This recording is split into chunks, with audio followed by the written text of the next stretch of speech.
a la clase, porque esta clase es un poco larga, dura más de una hora. Este, Como ustedes saben, la obstetricia tiene 3 capítulos fundamentales: embarazo, parto y puerperio. El parto en realidad es un capítulo que deberíamos llevar mínimo en una semana. Cada uno de los ítems es una clase, pero total, el parto en los años en que llevo yo, por lo menos de profesor acá, se ha ido reduciendo. De 5 clases, 4, 3, 2 horas, una sola clase no dan de teoría del parto autóxico. Se han reducido la semana. Entonces, un capítulo no se puede ver en una sola clase de una hora. Es prácticamente muy difícil de poder explicar.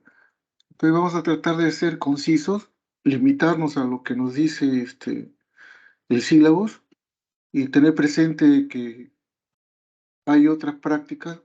Por ejemplo, la semana toca la atención del expulsivo, tienen también un seminario sobre atención de parto extrainstitucional, etcétera, donde pueden ir complementando los conceptos de lo que es el parto. Pero tengan también presente que ustedes, como médicos generales, tienen que saber atender un parto. Eso es obligatorio. Una de las características del médico general es que tiene que saber atender un parto. No pueden ser ustedes médicos y que nunca hayan atendido un parto, nunca hayan visto un parto, no, tienen que atender. Ese es uno, digamos, de los objetivos como médicos generales. Y si alguno quiere ser después la especialidad, ya es algo diferente, pero un parto normal, todos los médicos deben estar en capacidad de atender, aunque no les guste mucho la obstetricia, pero el parto normal en realidad es algo sencillo.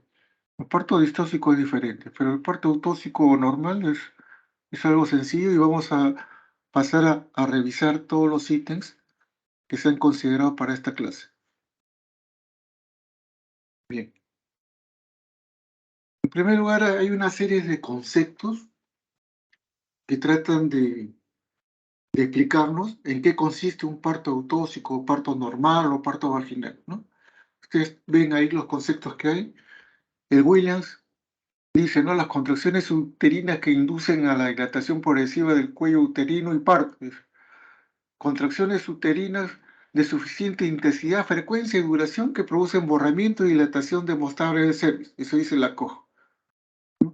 Gabe, en el 2008, decía que el trabajo de parto es un diagnóstico clínico que incluye la presencia de contracciones uterinas regulares y dolorosas, el borramiento y dilatación progresiva del cuello y la secreción sanguinolenta. Entonces, son diferentes enfoques que le da cada doctor a lo que viene a ser el parto, ¿no? En John Hopkins, de ginecología obstetricia, dice, se denomina parto a las contracciones repetitivas del útero de suficiente frecuencia, intensidad y duración como para provocar la dilatación y maduración cervical. Ese es el concepto de John Hopkins. La CEO dice, ¿no? Que el parto es el proceso fisiológico que pone fin al embarazo, por el cual se produce la salida desde el útero al exterior a través del canal de parto de un feto vivo o muerto, seguido de sus anexos ovulares. Está más completo este concepto, ¿no?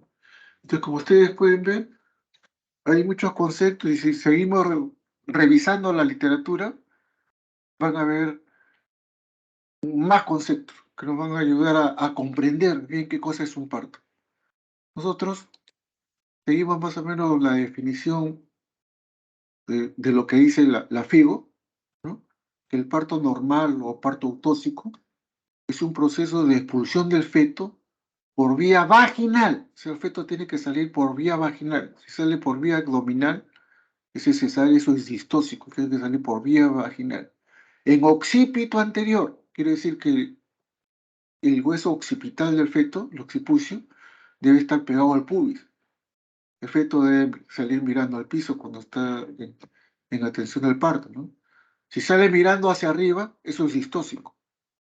O sea, si es occipito posterior, es distóxico. Tiene que ser occipito anterior para que sea un parto autóxico.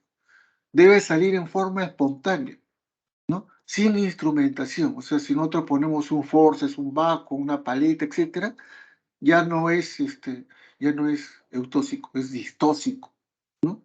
Siempre con feto a término y sin importar la viabilidad fetal. O sea, el feto puede nacer vivo, con algar 1, 2, 3, 4, no interesa, o puede nacer muerto, algar 0, pero si cumple todos los requisitos, sigue siendo un parto autóxico, sigue siendo un parto normal. Bien, ese es el concepto que ustedes no deben olvidar. Este concepto me parece que es el más completo, que es el que nos da la FIBO, ¿no? Vean este video. En el video podemos ver nosotros salida del producto de la concepción, o sea, feto y anexo. Salida del feto. ¿Por dónde? Por vía vaginal. Ven que sale por la vagina. Está saliendo por la vagina. En occipito anterior, hemos visto cómo ha rotado, el occipital está pegado al pubis. El feto sale mirando el piso, ¿no? En forma espontánea, no hemos utilizado ningún tipo de instrumento ni nada, y tiene que ser a término, y no importa con qué algas NAC, con qué viabilidad. Eso es un parto, ¿ya? Ahora, nos piden hablar sobre la fisiología del parto, y lo que nosotros tenemos que entender es la culminación de cambios bioquímicos del útero y cervix mediante señales endocrinas y paracrinias, tanto de la madre como el feto. O sea, el parto se va a desencadenar al final del embarazo, ¿no? Y van a haber acciones sobre todo endocrinas y también paracrinas de la mamá y el feto que van a desencadenar el parto. Esto es muy importante. Ustedes tienen que saber de que para que el parto se produzca, intervienen una serie de factores, que en realidad, esto es una clase entera. Entonces solamente yo los voy a mencionar, porque si me pongo a desarrollar cada uno de ellos, nos demoramos más de una hora. Entonces, por favor, eso queda como tarea para que ustedes revisen. Así que les voy a mencionar que existen factores uterinos, factores uterotróficos, factores uterotónicos y factores fetales que van a intervenir en la fisiología del parto, ¿no? Entre los factores uterinos tenemos los factores miometriales y factores cervicales. Factores miometriales se refieren más que nada a la contracción uterina, a la acción de lactina y miocina, ¿no? Cómo estas sustancias interactúan entre sí para que se produzca la contracción, ¿no? Y los factores cervicales, que están más que nada relacionados al ablandamiento, ¿no? A la incorporación del cervix, y cómo este se va a empezar a abrir, ¿no? Cómo va a empezar a dilatar. En cuanto a los factores uterotróficos, que son los factores estrógeno, progesterona y factores ovulares, quizás este es el factor más importante, la acción de los estrógenos y la progesterona. Recuerden que el feto y la madre constituyen una unidad, que es la unidad fetoplacentaria, ¿no? La madre a través de la placenta. O sea, la placenta, la unidad fetoplacentaria. Entonces, esta unidad fetoplacentaria hace que el feto vaya creciendo, ¿no? Paralelamente al desarrollo de la placenta. Pues dentro de las funciones de la placenta, que son varias, función de nutrición, función de respiración, función metabólica, producción de enzimas, viene también la función endocrina, que produce una serie de hormonas, ¿no? La renaxina, el lactógeno placentario, estrógeno, pero la principal hormona es la progesterona. O sea, la placenta produce una hormona que se denomina progesterona, que es la misma que produce el ovario durante el ciclo menstrual, en el cuerpo lúteo, es la misma. Esta progesterona se empieza a producir a partir del sitio trofoblasto, ¿no? Más o menos a partir de la novena, décima semana, cuando ya entra en función la placenta.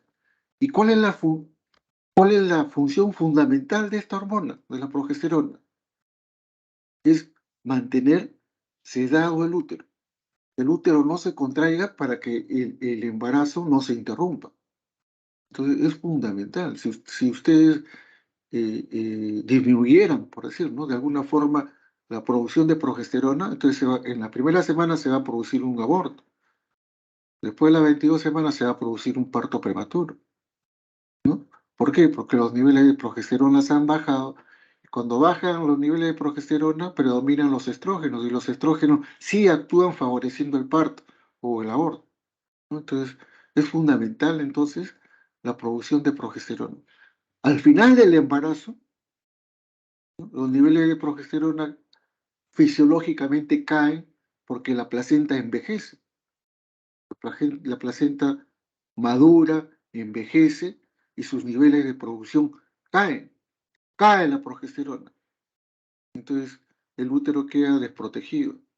Entonces fácilmente va a actuar los estrógenos que van a favorecer, ¿no?, la opción de la prostaglandina y de la oxitocina, que son los que van a desencadenar las contracciones. Entonces, ese es el punto más importante de todos los factores que están implicados. Existen también factores uterotónicos, ¿no? Como les he dicho, la participación de la oxitocina, de las prostaglandinas, de la endotelina, del factor activador plaquetario, de todo eso, fundamentalmente las prostaglandinas van a intervenir en la maduración del cuello. Y la oxitocina interviene fundamentalmente en la contracción. Ustedes saben que la oxitocina es la hormona principal para que se realicen las contracciones. Es una hormona polipeptídica que se produce en los núcleos supraópticos y paraventriculares del hipotálamo, ¿no? Se almacena en el lóbulo posterior de la hipófisis y luego va siendo liberada por acción de los reflejos de Ferguson 1 y Ferguson 2. Y esta oxitocina va a actuar directamente en los receptores que están a nivel del miometrio, o sea, de la musculatura uterina, ¿no? Y van a ocasionar las contracciones. También tener presente que la oxitocina también actúa a nivel de las mamas, ¿no?, produciendo la eyección de leche, por eso que hace que los alvéolos mamarios se contraigan y se provoca la eyección de leche. O sea, esta hormona tiene esas dos acciones durante el parto y el puerperio, ¿no? El puerperio. Bien, en cuanto a los factores fetales, están más que nada relacionados fundamentalmente a la producción de, de sustancias y hormonas, tanto del eje hipofisario suprarrenal, corticoides que van a actuar a nivel de placenta, favoreciendo o potenciando los otros factores que hemos mencionado, ¿no? Sobre todo corticoides. Estos son los factores que están implicados en el inicio del trabajo de parto, ¿no? En la fase 1, que es la fase latente, la progesterona es fundamental y después vienen todas las otras demás sustancias, ¿no?, que coadyuvan, digamos, la prostaciclina, la relaxina, todo lo demás. Y en la fase 2, cuando comienza, digamos, a desanguinarse ya el parto en su fase activa, los estrógenos son fundamentales, ¿no? La progesterona y el estiramiento uterino, relaxina, y toda esta serie de sustancias que van a contribuir a que la contracción se produzca, ¿no? En la fase 3, las prostaglandinas actúan también en gran forma, coadyuvando a la oxitocina, ¿no? En la fase 4 de involución, la oxitocina es fundamental porque va a hacer de que las contracciones sean más intensas y en el expulsivo se va a sumar, digamos, el pujo, ¿no? Entonces, tener en cuenta entonces que hay sustancias que van a estimular la contracción y van a haber sustancias que van a disminuir la contracción, ¿no? Entonces, los estimuladores son la disminución de la relación progesterona-estrógeno, o sea, baja la progesterona y predomina el estrógeno, eso va a inhibir. Y si la progesterona predomina sobre el estrógeno, va a estimular. Hay una serie de estimuladores como los antagonistas de los receptores de progesterona, como es la mifepristona, ¿no? La mifepristona, y hay una serie de sustancias más que sería muy ocioso estar mencionándolos si no explicamos todos los cuadros, y todo eso tendría que verse en una clase por lo menos. Así que queda como tarea, por favor, que ustedes, todos los alumnos, puedan leer. Yo le he dado acá más o menos el esquema de lo que ustedes deben leer y ustedes deben buscar, ¿no? La bibliografía para poder revisar estos temas. Le digo que la bibliografía principal para, aparte teórica, es el William, ¿no? Pero pueden usar también el Schwartz. Pueden leer el Schwartz, pueden leer el Benson, que son los tres libros que para la parte teórica son muy buenos. Para la parte práctica, fundamentalmente el Monroe. ¿Ya? Eso como bibliografía. Eso está en el William, así que pueden revisar.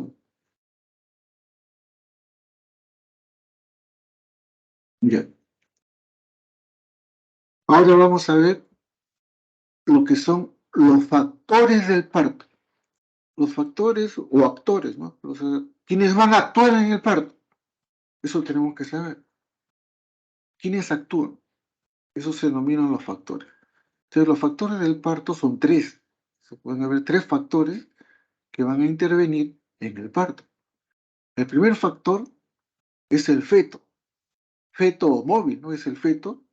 Entonces, este factor está constituido fundamentalmente por el feto y sus anexos, ¿no? La placenta y las membranas. Son los que van a salir, van a ser expulsados al exterior. Están dentro de la cavidad uterina y van a ser expulsados al exterior. Entonces, este feto se va a movilizar, por eso le digo feto móvil, ¿no? Este es el que va a salir, el feto. Este factor es el que se va a expulsar, ¿ya? Ese es el primer factor. Sale el feto y también salen sus anexos, incluida la placenta. El segundo factor es el canal del parto, ¿no? Canal o trayecto, que es el espacio que el feto tiene que atravesar para poder salir al exterior, ¿no? Este canal está formado, en primer lugar, por el canal óseo, que es la pelvis, ¿no? La pelvis femenina, en este caso, que es la que permite la salida del feto. Pues adecua sus diámetros pelvis a los diámetros del feto, son más o menos adecuados. Existen otro tipo de pelvis, pero que ya ustedes lo van a ver en la clase respectiva sobre pelvis, ¿no? Estamos hablando de todo lo normal. Entonces, el canal óseo está dado por la pelvis ginecoide o pelvis femenina, ¿no? Pero esta pelvis son huesos. Esos huesos están revestidos por elementos blandos, ¿no? Por músculos, membranas, ligamentos, etc. Entonces, constituye lo que se llama también la pelvis blanda, ¿no? Pelvis ósea y pelvis blanda, porque a veces los músculos que intervienen en la pelvis pueden estar demasiado contraídos, ¿no? Y eso puede ocasionar a veces dificultad en la salida del feto, ¿no? Entonces, el segundo factor es el canal, el canal por donde el feto va a tener que atravesar para salir al exterior. El tercer factor es la fuerza expulsiva. O sea, para que este feto pueda salir y ser expulsado, necesita de una fuerza, algo que lo empuje al feto a atravesar el canal. Esa fuerza expulsiva está dado por la contracción uterina. El útero se va a contraer de tal manera que va a permitir que el feto sea expulsado al exterior, ¿no? En el periodo expulsivo, recuerden de que a la contracción uterina se va a agregar la contracción de los músculos de la pared abdominal. O sea, los músculos de la pared abdominal y del diafragma se van a contraer violentamente en lo que se constituye el pujo. Eso va a ayudar a la expulsión del feto, ¿ya? Entonces recuerden siempre los tres factores. No olviden eso. Es pregunta de examen. Feto móvil, canal y la fuerza expulsiva, que viene dada fundamentalmente por la contracción uterina. Miren acá en el video, el primer factor es el feto, ¿no? El feto, cordón umbilical, las membranas y la placenta. Este es el primer factor. ¿Qué está haciendo? Está atravesando el canal. Este es el segundo factor, la pelvis ósea. Ustedes pueden ver en el rectángulo de arriba también el feto tiene que realizar una serie de movimientos para atravesar el canal. Entonces, el segundo factor es el canal, pero va siendo empujado, ¿no?, por la contracción del útero. El útero se va contrayendo y va empujando al feto hacia el exterior. Eso es bien importante. Ya pudieron ustedes ver los tres factores: feto, canal y contracción. Muy bien. Entonces, para que el feto pueda atravesar el canal, tiene que acomodar los diámetros de su cabeza, los tiene que acomodar con los diámetros de la pelvis. Ustedes saben que la pelvis eh, es un cilindro curvo, heterogéneo, o sea, no es homogéneo, no es un tubo. Es un cilindro heterogéneo donde tiene tres estrechos, ¿no? Superior, medio e inferior, que tienen diversa orientación. El estrecho superior es ovoide a predominio horizontal, mientras que el estrecho medio es ovoide a predominio anteroposterior. Y el estrecho inferior es circular. Entonces, los diámetros de la cabeza del feto van a tener que ir acomodándose. Van a tener que realizar una serie de movimientos para poder atravesar primero el estrecho superior, luego el estrecho medio y finalmente el estrecho inferior. Entonces es un trayecto, en algunos casos, sobre todo en las pacientes que son primíparas, difícil, ¿no? Cuando el feto es grande, ¿no? O cuando la pelvis no es muy buena, el camino se hace muy difícil. A veces se imposibilita la salida cuando uno de los factores del parto falla. Cuando el feto es grande, la pelvis es muy chica, la dinámica no es buena, entonces el parto se estanca. Bien, entonces para conocer el mecanismo del parto, a veces es difícil explicarlo así teóricamente, ¿no? Recuerdo cuando fui profesor, la verdad que el profesor era muy bueno, pero aún así no se le entendía bien el mecanismo del parto. Él me enseñó esta mnemotecnia, y de ahí la aprendí, de que yo era alumno. El profesor fue el doctor Mongru, ¿no? Entonces él nos enseñó esta mnemotecnia, adrere, no se lo olviden nunca. Cada una de las letras de esta palabra adrere significa una fase del mecanismo, significa un movimiento que el feto va a realizar para poder atravesar el canal del parto.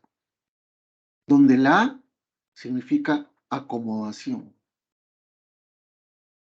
la D significa descenso o también encajamiento, ¿no? O sea, la cabeza del feto desciende a través de la pelvis, o encaja, también se le dice, ¿no?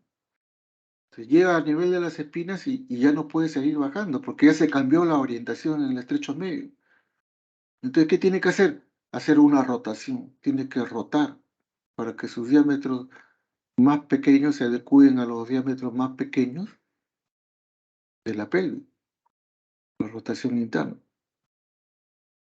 Luego, siguiendo la curvatura de la pelvis, la cabeza que entró, digamos, con una flexión total de la cabeza, entonces va a extender. ¿Para qué? Para seguir la curvatura del sacro, ¿no? La curvatura pélvica, que es la curvatura de Krauss, de 142 grados. Entonces la cabeza tiene que extenderse. En el momento de la extensión es cuando la cabeza sale al exterior. Una vez que la cabeza está en el exterior, ahí tiene que volver a rotar, no puede salir así de frente. El niño ha salido mirando el piso, entonces hay que rotarlo nuevamente. Rota solo o nosotros podemos ayudarlo a rotar a la posición original y finalmente va a ser expulsado. Yo sé que no han entendido casi nada de lo que he dicho, pero podemos graficarlo mejor con el video que hemos pasado para graficar la definición de parto y los factores del parto. Vamos a utilizarlo también para poder graficar el mecanismo del parto y ustedes puedan, digamos, comprender mejor todos los movimientos que tiene que realizar la cabeza del feto para poder atravesar la pelvis, ¿no? Esto es bien importante, ¿por qué? Porque nos va a indicar en qué momento nosotros vamos a intervenir en el momento de la tensión del parto. Si, por ejemplo, ¿no? Si ya encajó, pero todavía no ha rotado, nosotros no debemos todavía intervenir, tenemos que esperar que rote. Si queremos que salga con el feto en transversa sin que rote, va a ser un problema terrible en la tensión. Se va a estancar o se va a obstruir y al final va a terminar en cesárea. Entonces, conociendo el mecanismo del parto, entonces es mucho más sencillo como nosotros sabemos en qué momento vamos a intervenir. ¿Ya? Entonces vamos a ver otra vez este video. Miren, eh, el primer mecanismo. Ustedes vieron que la cabeza estaba arriba. La primera fase del mecanismo del parto es la acomodación. El feto está acomodando su menor diámetro. ¿Cuál es su menor diámetro de la cabeza del feto? Es el diámetro biparietal, que mide 9,5. ¿De acuerdo? Este es el diámetro biparietal. ¿Con qué se está acomodando? Miren en el cuadrado de arriba. El diámetro biparietal en el estrecho superior se está acomodando como el conjugado obstétrico. El conjugado obstétrico que va del promontorio a la parte posterior del pubis, ¿no? Es el conjugado obstétrico que mide 10,5 centímetros. Entonces, esta es la primera fase.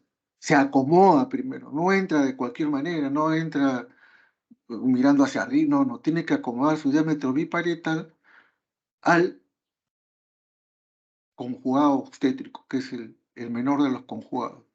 ¿Ya? Ese es el primer paso en el mecanismo. ¿Cómo se llama esta fase? Acomodación. O sea, el feto se ha acomodado. Antes de eso estaba flotante. El primer paso ya se acomodó. Ustedes ven que ya el estrecho superior que está acá, ya la cabeza se está insinuando. Si uno examina, uno dice está en -4, porque si ustedes tocan la cabeza se va a rechazar. Recién está en acomodación, pues. Muy bien. Entonces, esta es la primera fase. De la adrene a de acomodación. La segunda fase, ¿cuál va a ser? El encajamiento o descenso, para poder, poder seguir con la mnemotecnia. El descenso. La cabeza va a descender a través de la pelvis. ¿Hasta dónde? Hasta el nivel de las espinas ciáticas. Veamos la segunda fase. El feto se acomodó, ahora comienza a descender o a encajar. Sigue hasta el nivel de las espinas ciáticas. Y listo. Ahí llegó al encajamiento. Ustedes van a ver cómo ha ido -3, -2, -1. Cuando ya está a nivel de las espinas ciáticas, decimos que está en 0. Diámetro biparietal, el diámetro biparietal a nivel de las espinas ciáticas. 0. Entonces ahí ya no puede seguir avanzando en esa posición. No puede. ¿Por qué? ¿Por qué no puede seguir avanzando? Porque la orientación del estrecho medio es diferente. El diámetro biciático, que es el horizontal, se hace pequeño por la presencia de las espinas, entonces disminuye. Y el que se hace más grande es el diámetro anteroposterior, lo contrario al estrecho superior. El diámetro anteroposterior del estrecho medio es mayor que el diámetro transverso, que es el diámetro biciático. Entonces, ¿qué hace el feto? Va a rotar. Entonces viene dentro de la mnemotecnia la R, que es rotación interna. La rotación interna. Vamos a ver cómo rota. Y ya el bebé ya no puede. Entonces, ¿qué va a hacer? Va a rotar. Rotación interna. Ya rotó. Ya rotó. Acomodó su diámetro biparietal. Miren en el esquema de arriba, en el cuadrado. El diámetro biparietal ya se está haciendo totalmente horizontal o transverso con las espinas ciáticas. El niño está mirando hacia el sacro, o sea, está mirando hacia el piso. Y el occipital se hace anterior. El occipital, el hueso occipital o occipucio del feto se pega al pubis, ¿no? Entonces esa es la rotación interna. A de acomodación, D de descenso, R, rotación interna. Muy bien. La cuarta fase, ¿cuál sería? La extensión. Ustedes vieron que el feto entró con su mentón pegado al pecho. Entonces ahora ya empezó ahí a extenderlo. Vamos a ver cómo termina de extender, que sería la cuarta fase. La extensión. Miren, perdón, disculpen. Acomodación, descenso,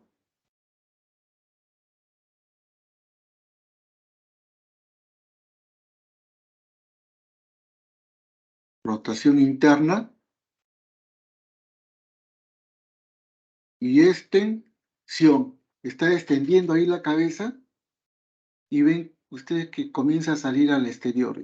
Ya está saliendo al exterior, estirándose. El mentón se aleja cada vez más del pecho, ¿no? Ha extendido la cabeza. Entonces, en esta fase de la extensión es cuando nosotros debemos intervenir en la tensión del parto, en la tensión del expulsivo. En la acomodación se acomoda solo. El encajamiento encaja solo porque está dilatando. En la rotación interna normalmente rota solo. Ya la dilatación está completa, el feto ya rotó. Y ahora en la extensión ya es la salida de la cabeza. La, el- la cabeza está saliendo hacia el exterior. Entonces nosotros intervenimos acá en la tensión, protegiendo el periné para que no se desgarre y manteniendo la flexión de la cabeza para que no, la extensión no sea muy brusca. No se puede desgarrar. Entonces tiene que ser algo suave. Ahí esa es nuestra participación en la tensión del parto. Proteger el periné y mantener la flexión, que la extensión no sea muy brusca, ¿no? Una vez que el niño pasa esta fase de la extensión, su cabeza va a estar fuera. Entonces, la siguiente fase, ¿cuál es? Hemos hecho A de acomodación, D de descenso, R de rotación interna, E de extensión, sigue la R de rotación externa. La cabeza del feto tiene que volver a su posición original. Estaba mirando hacia la izquierda, usted tiene que volver a mirar hacia la izquierda. Entonces, vamos a ver acá en el esquema. Ya extendió, miren, extendió totalmente, ya la cabeza salió afuera, y entonces ahí nosotros vemos claramente que el bebé, que es un recién nacido ya, ha rotado, ha hecho la rotación externa.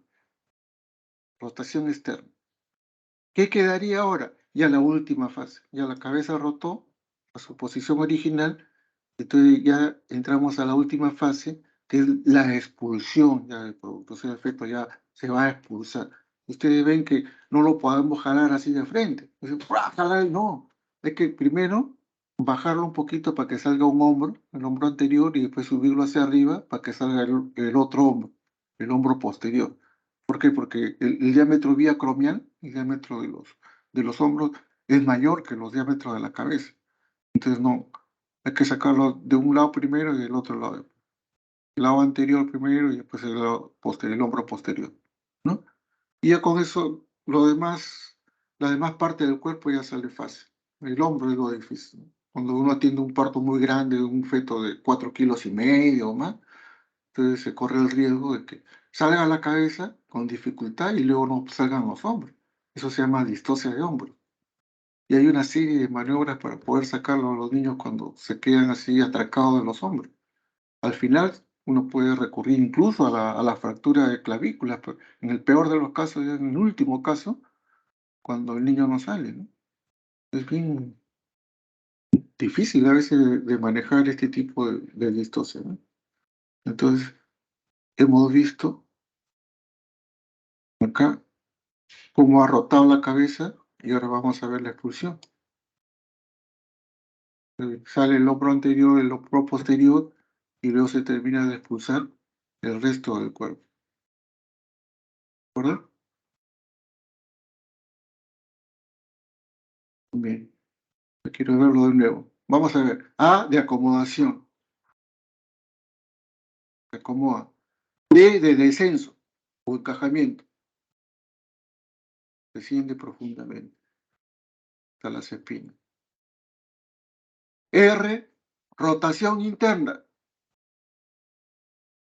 E, extensión y salida de la cabeza hacia afuera. R, rotación externa. Y E, expulsión. Listo. Ese es el mecanismo del parto. Espero que les haya servido la gráfica, porque más o menos con este tipo de gráfica uno se orienta mejor que simplemente escuchando al profesor o leyendo en el libro. Es bien difícil. Yo de alumno sinceramente no entendí yo el mecanismo del parto, por más bueno que era el profesor, por más que te explicaba, o tratar de leer en el libro, todo era muy difícil. En las maquetas también se puede aprender fácilmente el mecanismo del parto, ¿no? De hecho, que yo lo aprendí en la maqueta. Pero con este video, como no tenemos la maqueta a la mano porque estamos en clase virtual, pues este pequeño video nos ha servido para orientarnos bien en tener el concepto de lo que es un parto, cuáles son los factores del parto y cuál es el mecanismo del parto. Espero que eso les haya ayudado en la comprensión, ¿no? Muy bien, entonces ahora vamos a ver cuáles son los periodos del parto. Periodos. Los periodos del parto son tres periodos. El periodo de dilatación, el periodo expulsivo y el periodo de alumbramiento. Que ustedes ven abajo, dice porperio inmediato. Algunos autores consideran que el parto no termina con el alumbramiento, sino termina 2 horas después del alumbramiento. Esas 2 horas es el puerperio inmediato, es el puerperio inmediato. Ustedes deben tener presente. Ustedes dirán, doctor, pero ¿por qué? Si ya nació el niño, ya salió la placenta, ya. Es en estas 2 horas que siguen el parto, donde existe el mayor riesgo de que la paciente se complique y muera. Acá es cuando se mueren más, cuando les da hemorragia postparto. Hacen atonía, hipotonía, se rompió el útero, lo una serie de complicaciones, entonces acá se puede morir la paciente. Entonces el control en estas 2 horas que siguen el parto es fundamental. Usted dice, no, ya salió el niño, ya atendí mi parto, ya saqué la placenta, ya suturé, todo está bien, me voy ahora. No, tiene que controlar las 2 horas, el control ahí minuciosamente, ¿no? Los signos vitales, la contracción del sangrado. Por eso que algunos autores lo consideran y lo vamos a revisar al final, porperio inmediato, ¿no? Como cada uno de los periodos. El periodo de dilatación es desde que comienza a dilatar hasta que la dilatación es completa, o sea, más o menos 10 centímetros, que es el diámetro de la cabeza del feto. Decimos dilatación completa 10 porque si nosotros examinamos, hacemos un tacto, ya no van a encontrar ustedes el cuello, van a encontrar la cabeza simplemente ahí en la vagina y ya no hay cuello. Entonces ya está completa.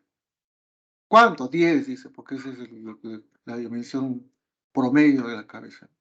Entonces este periodo, ahorita lo vamos a revisar en todas sus características. Es el primer periodo. Después cuando ya se completó la dilatación y la cabeza del feto roto, entonces viene, ustedes han visto la parte del mecanismo de parto, que se denomina el periodo expulsivo, que es la salida del feto. El feto va a salir y nosotros vamos a intervenir, ¿no? El tercer periodo es que después que salió ya el feto, va a salir la placenta. Eso se va a llamar alumbramiento. Por favor, hablen ustedes con propiedad. El alumbramiento no es la salida del feto. El alumbramiento es la salida de la placenta.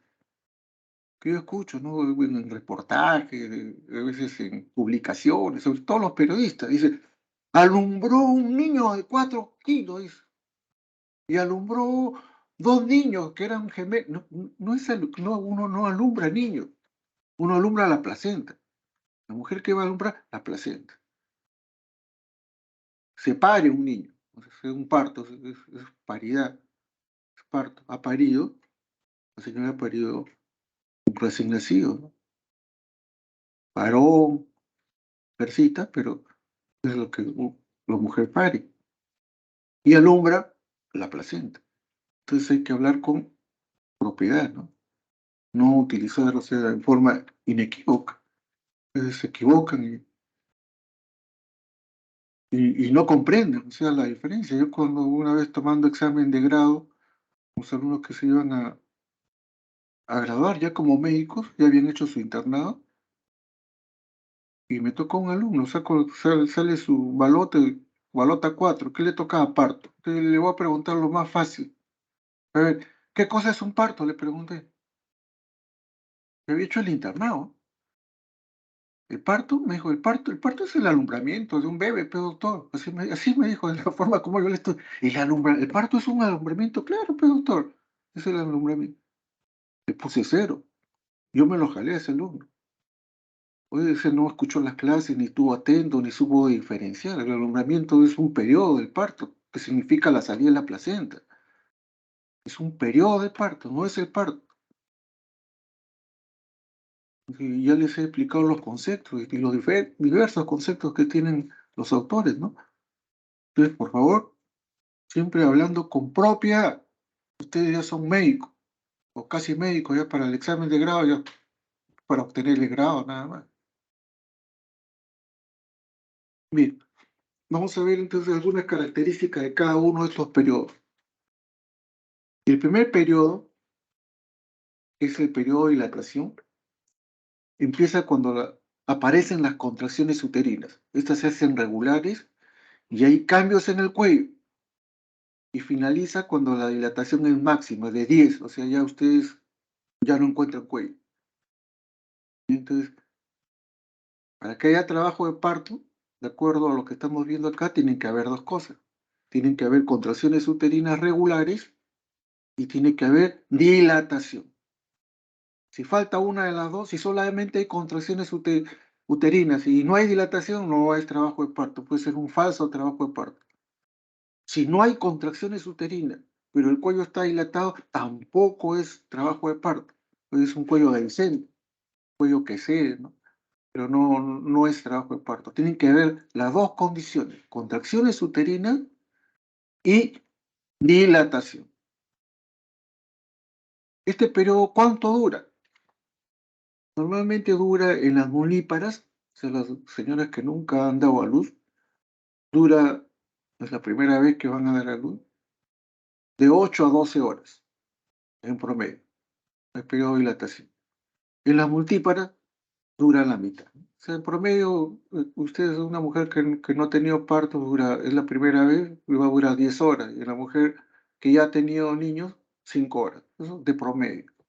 No es exacto esos valores, ¿eh? Pues varían de mujer a mujer, a una serie de factores más que ustedes ya van a ir conociendo, pero ese es el promedio. ¿Ya? Entonces, si tienen una lunípara, ustedes piensan que van a atender ahí por lo menos 10 horas.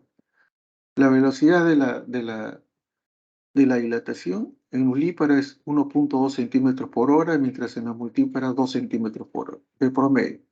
¿No? Las características de las contracciones, dijimos que las contracciones tienen que ser regulares. ¿Qué significa eso?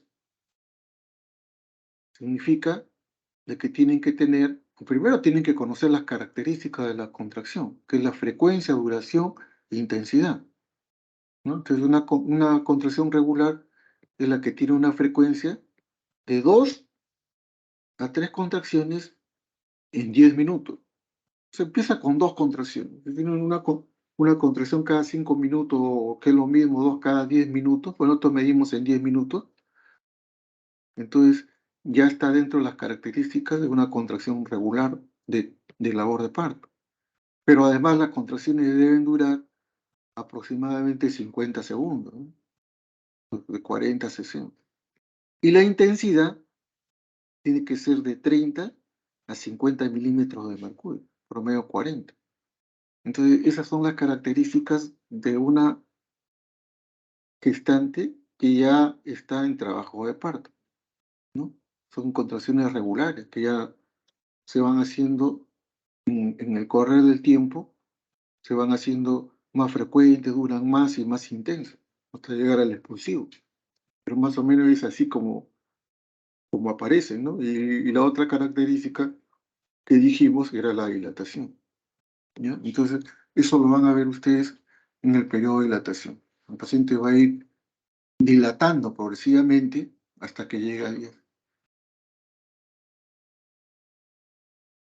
Entonces, este periodo de dilatación tiene dos fases, la fase latente y la fase activa. Lo que ustedes ven en ese gráfico es la llamada,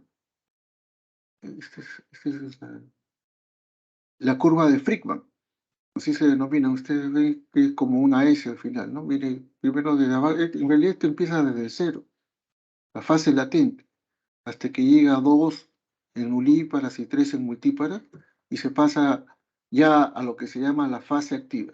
La fase latente, como ustedes pueden ver, es de durabilidad variable, sobre todo en las primíparas, ¿no?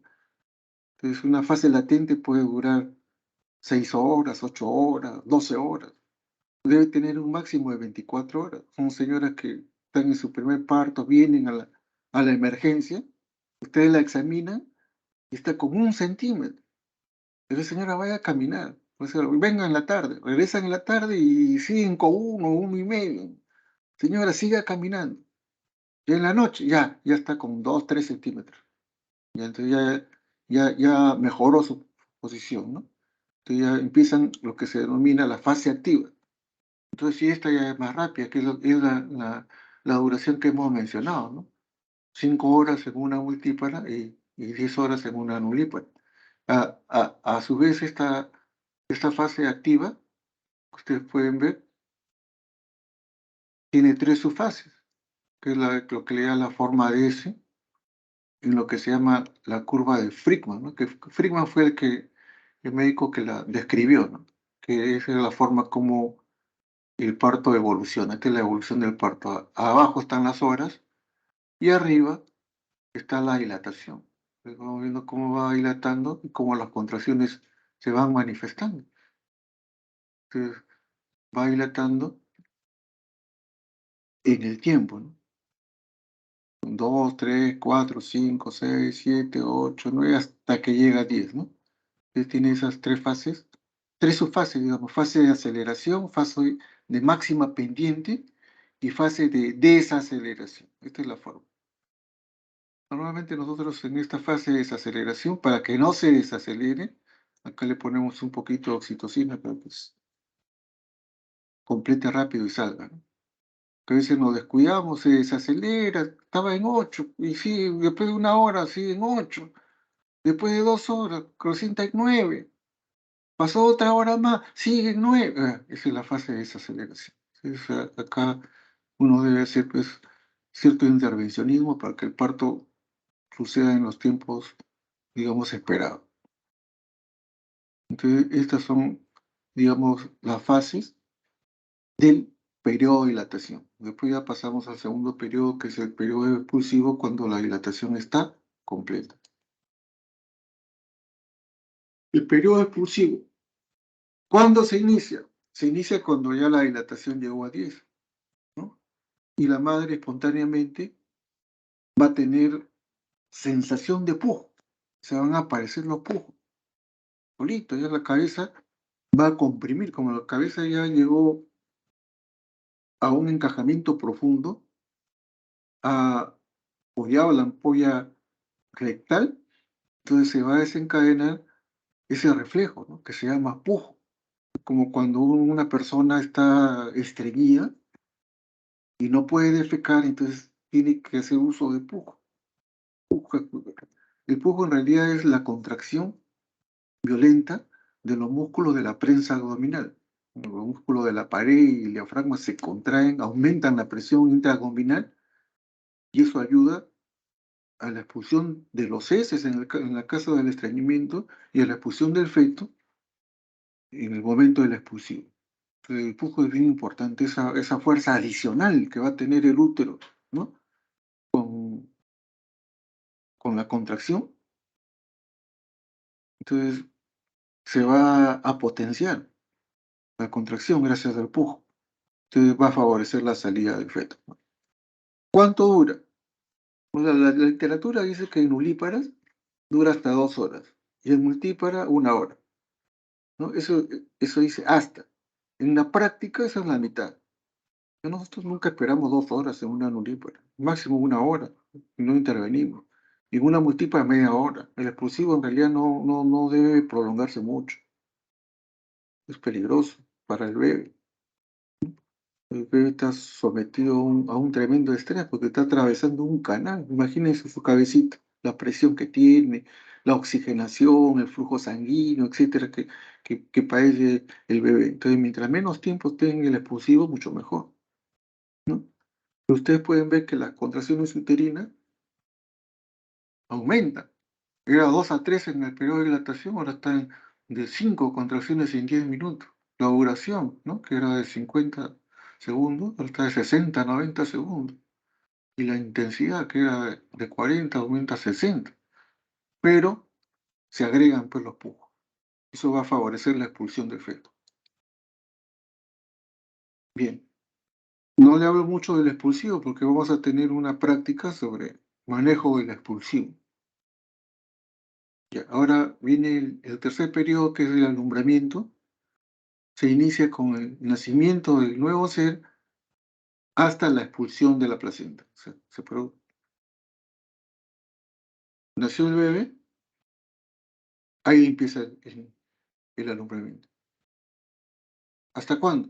Hasta que la placenta sea expulsada, ¿no? Sale la placenta junto con el cordón umbilical y las membranas ovulares. ¿Cuánto debe durar este alumbramiento? Debe durar hasta 15 minutos. Eso es digamos, lo esperado, ¿no? 15 minutos, no debe durar más, porque a veces el cuello se cierra, la placenta se puede encarcelar. Vamos a ver ahora cuál es el manejo de cada uno de estos 3 periodos. ¿Qué es lo que debemos hacer? ¿Cómo intervenimos en cada uno de los periodos? Periodo de dilatación. Cuando la paciente viene en trabajo de parto, entonces nosotros tenemos que tomar medidas generales, ¿no? Hay que preparar a la parturienta. Si ya está en trabajo de parto, quiere decir que ya tiene dilatación y tiene contracciones, nosotros tenemos que hospitalizarla, ¿no? Solicitar la historia clínica antigua, pedir sus análisis o actualizar los análisis si es que no tiene, ¿no? Si no se ha controlado, pues hacerle una ecografía, todo eso en emergencia. Una vez que la paciente está hospitalizada, nosotros debemos tomar medidas que se hacen siempre cuando uno tiene un paciente en cualquier entidad nosológica. Cuando ustedes tienen un enfermo en medicina general, entonces cuando ustedes dan las indicaciones a su paciente, en forma general, entonces ustedes siempre le dicen, ¿no? Señor o señora, ¿cuál es su dieta? Usted no puede comer o va a tener una dieta líquida, una dieta blanda, o se le va a restringir las grasas, etcétera, etcétera. Pero le dan primero la dieta. En segundo lugar, ustedes le dicen, señora o señor, usted se tiene que bañar 2 veces al día, o se tiene que rasurar, o hacer esto, tiene que tomar ciertas medidas, tiene que lavarse las manos, lavar esa superficie, echarse tal sustancia, etcétera, etcétera. Todas esas son medidas de higiene que uno en general da a nuestros pacientes, en cualquier entidad. La tercera medida es decir si puede caminar o no. Usted le dice, señora, puede hacer su vida normal. O le dice, no, señora, usted puede hacer la vida, sus cosas de casa, pero no puede hacer ejercicio, no puede estar subiendo, bajando escaleras. O puede decirle, señora, usted no puede levantarse, usted tiene que estar en reposo absoluto o reposo relativo, ¿no? Está todo el tiempo en cama, se levanta para ir al baño o para tomar sus alimentos, pero el resto del tiempo está en cama. Entonces, esas medidas que son, que es el régimen higiénico dietético, también se aplican para la gestante. Entonces, para las parturientas en este caso. Entonces, las parturientas vienen a la emergencia y nosotros tenemos que indicarle, o sea, las medidas que deba seguir. La primera medida que nosotros indicamos es la dieta, ¿no? Entonces, la pregunta es, una señora que está de parto, ¿puede comer o no puede comer? ¿Se le debe dar de comer o no se le debe dar de comer? Antiguamente, eso era un paradigma. Paciente que está en trabajo de parto ya no comía, ya, no comía. Se prohibía que coma. Y a veces estaban 8, 10 horas ahí sin comer. ¿Por qué? Porque decían, no, que puede terminar en trabajo de parto, no, es que puede vomitar, no, entonces una serie de peros. El pobre paciente se quedaba sin comer, que a la hora del expulsivo ya no tenía ni fuerza, porque había tenido un ayuno prolongado. Entonces la paciente llegaba y dice, doctor, pero yo no como desde ayer. No interesa, usted no puede comer. 2 días sin comer, la pobre mujer. Entonces eso era un ayuno prolongado y la señora, al momento del expulsivo, ya no tenía fuerza, ¿no? Entonces eso cambió. Entonces actualmente sí se le puede dar alimentación a una parturienta que no tiene factores de riesgo, ¿no? Aunque nosotros sabemos que el parto, lo más probable es que sea por vía vaginal, que no está cursando ningún riesgo ni ella ni el bebé, ¿no? Es un bebé demasiado grande, y le digo, ya le voy a dar chance de vaginal, pero no le voy a dar de comer, porque esa señora de repente en media hora está en sala de operación. Pues es una señora que ha sido controlada, su bebé es chico, 3 kilos, 3,200, tiene buena piel, la dinámica está bien, sus análisis, su ecografía, el bienestar, todo está normal. Y está con 2 centímetros, 3 centímetros, y tiene menos de 5. Me dice, doctor, no como desde ayer. Bueno, dale una alimentación blanda, pues, ¿no? Una alimentación blanda o líquida según la paciente tolere. Entonces sí está indicada la dieta, pero va a depender del caso, que sea una paciente que no esté en riesgo, ¿no? La otra medida que es importante es la higiene, ¿no? La higiene. En una señora que va a dar a luz, entonces es importante la higiene. En la maternidad de Lima hace unos años, nosotros la higiene lo hablábamos mediante fórmula. Fórmula uno, fórmula 2 y fórmula 3. ¿Qué significaba eso? Fórmula uno, ¿qué estaba indicando el médico? Fórmula uno, rasurado. Había que rasurar a la paciente. Eso era algo pues tan estricto que era un horror, o sea, atender un parto sin haberla rasurado. A veces la paciente entraba, llegaba a la emergencia, estaba subiendo a sala de parto y la técnica la iba rasurando en el camino. Pero ya está igualito la rasurada. Entonces, no se aceptaba pues, un parto sin que se haya rasurado a la paciente. ¿Por qué? Porque se decía que el vello pubiano tenía muchos microbios, que eso podía contagiar al bebé, contaminarlo y no sé qué, no sé cuánto, ¿no? Esos eran los argumentos. Entonces la OMS realizó una serie de trabajos multicéntricos y se demostró de que no había diferencia en las mujeres que daban a luz, ¿no? Por vía vaginal, con rasurado y sin rasurado, no había ninguna diferencia. Es más, se encontró que a las pacientes que se la rasuraba así rápidamente, violentamente, ¿no? A veces le ocasionaban heridas en la zona perineal, que terminaban infectándose. Entonces ese era un problema. Entonces se aconsejó de que ya no se rasura, que no se rasura el pubis, y actualmente ya no se rasura, ya, como era antes, ¿no? Entonces era un escándalo. En todo el hospital sé que uno atendía un parto con una paciente sin rasurar. Bueno, la segunda fórmula, que era la fórmula 2, era rasurado y enema. Se le ponía a todas las pacientes una solución jabonosa, ¿no? Tibia, con agua tibia, se le ponía su enema. Requisito que la paciente tenía que tener menos de 5 dilatación, 2, 3 centímetros. ¿Por qué se hacía eso? Que por un lado decía que hacía que la fase latente o la primera etapa de la fase activa avanzara más rápido, dilataba más rápido cuando se le ponía el enema.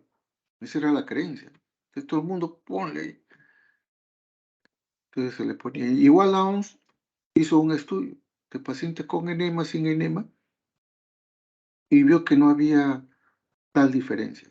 Que no había tal diferencia. Con enema o sin enema ya duraba igual el trabajo de parto. Pero acá nosotros lo dejamos de indicar porque sucedió un, un accidente, digamos así, un incidente en el Rebolledo, en que le pusieron a la señora, en vez de ponerle el enema con agua jabonosa, le pusieron un enema con una solución de formol. O sea que la solución del agua que usaban para el enema y el formol lo tenían en un mismo cuarto. Y se había caído un frasco y se había roto el frasco y el formol había impregnado con su olor en todo el cuarto. Entonces uno no podía diferenciar. Y los frascos eran igualitos. Entonces la técnica que tenía que hacer el enema, agarró el frasco, creyendo que era una solución de agua, agarró una solución con formol. Su cabo y le aplicó a la paciente. Y la paciente falleció. Murió la señora. Eso fue un escándalo. ¿A quién culparon? Al médico. ¿Por qué? Porque el médico había indicado en sus indicaciones, y eso se le ponía a todas las pacientes, era una indicación de rutina, poner el enema. Dentro de la rutina, pues, enema, para un trabajo de parto normal. Y la señora se murió. Y el médico, recuerdo mucho, lo presentaron en televisión, la PIC en ese tiempo, lo presentaron enmarrocado al médico. Entonces eso impactó demasiado en los médicos, impactó negativamente, ¿no? Entonces, no, y si por culpa de la técnica le pone otra cosa, yo voy a terminar en la cárcel, ¿no? Entonces, poco a poco la gente empezó a dejar de usar el enema, y más aún cuando la OMS hizo el trabajo, ya no se justificó, ya no se pone, pero el enema tiene cierta importancia, ¿por qué? Porque limpia la ampolla rectal, cosa que en el momento del expulsivo sale el feto y nada más. Pues si tú no pones el enema y la señora ha estado estreñida, sale el feto y salen todas las heces. Y eso contamina al bebé. Se embarra a veces, uno mismo se embarra y el mal olor que producen las heces, o sea que una mujer defeque durante el expulsivo, es algo que en realidad produce mucho rechazo, ¿no? En los médicos. Yo por lo menos cuando atiendo parto, utilizo Evacol, por ejemplo, que es un enema ya medicado, que lo venden en farmacia. Paciente de clínica, tú le pones un evacuo. Entonces, de esa manera, en el momento que vas a atender el parto, ya no vas a tener ese inconveniente de que tu parto se contamine con ese, ¿no? Esa es la recomendación. Pero ya en el área de hospital, no, ya no se usa ya enema ni se usa rasurado. Y la fórmula 3, ¿qué cosa era fórmula 3? Fórmula 3 era rasurado, enema y baño. O sea, las pacientes venían en esa época, estoy hablando del año 90. Habían de las zonas rurales, habían venido en Mancha, habían migrado a Lima, a las zonas periféricas, cono norte, cono oeste, cono sur, habían llenado y eran gente que vivía pues en el arenal o en los cerros, donde no tenían agua, donde no se bañaban. Muchos, muchas señoras venían con sus polleras, eran quechohablantes, la mayoría. Entonces, venían bueno, pues no se bañaban desde que salieron de su zona rural donde vivían. Y el mal olor, ¿no? Y la contaminación era tremendo. Y había, me acuerdo en esa época, una plaga de pulgas. Entonces, pacientes levantaban la pollera, saltaban las pulgas, piojo, garrapata, chinche. Hasta un alacrán salió de una señora, esos alacranes negros que se comen la ropa. Hasta eso he visto yo. Y todo eso parece broma, ¿no? Pero era la realidad del Perú. Así estábamos. A la maternidad llegaban pacientes que no se controlaban. Venían solamente a dar a luz y todos los años venían a dar a luz. Y en esas condiciones. Entonces, a esas pacientes que venían en malas condiciones higiénicas se le indicaba fórmula 3, pues, ¿no? Que era su rasurado, su enema y su baño. Ahí en la antigua emergencia, ahí en la maternidad, me acuerdo, y la señora se sacaba su ropa, entraba a una ducha y le daban un jabón, y la técnica con una manguera le echaba el agua. La señora se jabona y todo, y ya le daban una bata. Así era la atención en esa época. Es la forma como se atendía un parto, ¿no? Pero ahora eso ha cambiado, pues el tipo de pacientes que acuden a la maternidad de Lima, que ahora es el Instituto Nacional Materno Perinatal, ya no hay ese tipo de pacientes. Gracias a Dios, pacientes que están en extrema pobreza ya han salido. Y muchas de ellas que todavía hay, se atienden en los sectores rurales, ¿no? Perdón, en los sectores periféricos de la capital, de la ciudad. Entonces vienen otro tipo de pacientes ya, vienen del sector DEC, perdón, no vienen de ley a la maternidad. Entonces ya no tenemos esa necesidad de bañar a casi todas las pacientes. Las pacientes ya vienen bañadas, vienen, ¿no? Bien cambiadas, vienen con buenas medidas de higiene. Y es más, las salas de parto que tenemos nosotros ahí en el instituto, cada sala es individual, es una sala por paciente. Y cada una tiene su baño. Y en su baño incluso tienen su ducha, tienen todo. Se pueden asear si ya desean, ¿no? Incluso tenemos una sala que tiene jacuzzi para el parto bajo el agua. La sala 8 de ahí del centro tétrico de nuestra institución. Bueno, pues ese es otro cantar, ¿no? No es materia de lo que estamos hablando. Pero recuerden entonces que la higiene incluía el rasurado, el enema y el baño. Que ahora actualmente ya no lo usamos como era antes, ¿no? Por las razones que ya les he expuesto, ¿no? Ya le dije el enema, la higiene corporal, ¿no? Solicitar la historia antigua, actualizar análisis. Hay que determinar siempre los factores de riesgo. Cuando encuentran ustedes pacientes en riesgo, abrir una vía endovenosa permeable siempre, ¿no? Temporal y con oblicuo, el niño es muy grande, la pelvis es límite, etcétera, cualquier situación. Paciente cesárea anterior, entonces debe entrar con su vía, porque son pacientes de riesgo. Hablamos de la dieta, en primer lugar, ¿no es cierto? Hemos hablado de la higiene. Entonces ahora vamos a hablar de la posición de la paciente.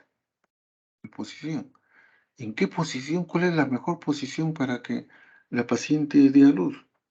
Antiguamente, desde el inicio de la humanidad, la mujer siempre ha parido en posición vertical, ¿no? Mayormente de cuclillas.